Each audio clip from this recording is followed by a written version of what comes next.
दशपर्णी अर्क हा प्रकारच्या कडू बाय औषधी वनस्पतींपासून तयार होणारा नैसर्गिक कीटनाशक आहे. आवश्यक साहित्य: कडुनिंबाची पाने 2 किलो, करंजाची पाने 2 किलो, सीताफळाची पाने 2 किलो, रुईची पाने 2 किलो, धोत्र्याची पाने 2 किलो, निरगुडीची पाने 2 किलो, पपईची पाने 2 किलो, कणेराची पाने 2 किलो, गुळवेल किंवा इतर कडू वनस्पतीची पाने 2 किलो, एरंडीची पाने 2 किलो, गोमूत्र 20 लिटर, पाणी 100 लिटर, गूळ 2 किलो एचक. तयार करण्याची पद्धत: सर्व पाने बारीक चिरून किंवा कुटून घ्या.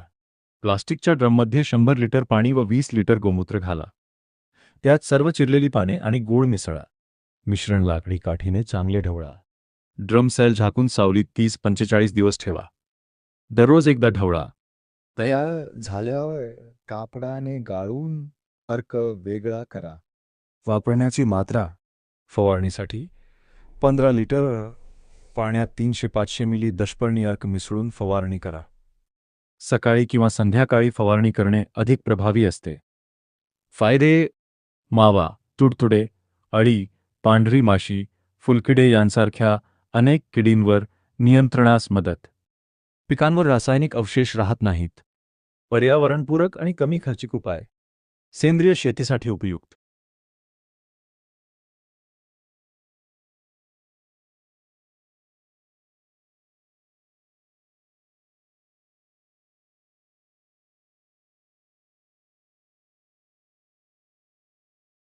आलाय ना.